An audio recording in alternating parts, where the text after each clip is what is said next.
பாரத போரில் கண்ணன் நேரடியாக பங்கு கொண்டான். அதனால் பலராமன் தனக்கு வேண்டிய மாணவனாகிய துரியோதனனுக்கு நேரடியாக உதவி செய்ய முடியாமல் போய்விட்டது. விதுரனும் பலராமனும் கோயில் தலங்கள் சென்று வழிபட வெளியேறிவிட்டனர். பலராமனின் சேனைகள் துரியோதனனுக்கு துணை செய்தன.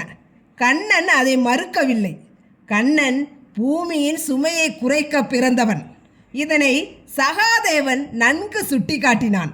கண்ணன் தூது போவதற்கு முன் பாண்டவர் ஐவரையும் அவரவர் மனக்கருத்து என்ன என்று கேட்டான். சகாதேவன் மட்டுமே உன்னுடைய மனக்கருத்து எதுவோ அதுவே என்னுடைய கருத்து என்று கூறினான். பாரத போர் வராமல் தடுக்க முடியுமா என்று கண்ணன் கேட்டான். கண்ணனை அரசனாக்க வேண்டும், அவனோடு சபதமொழி பேசிய அர்ஜுனனை முதலில் கொல்ல வேண்டும், முடியாமல் இருக்கும் திரௌபதியின் கூந்தலை கலைந்து மொட்டையடிக்க வேண்டும். அப்பொழுது பீமனின் சபதத்துக்கு வேலை இல்லாமல் போய்விடும். அதைவிட உன்னை கட்டி போட்டு விட்டால் பாரத போரே நிகழாது என்று அழகாக கூறினான்.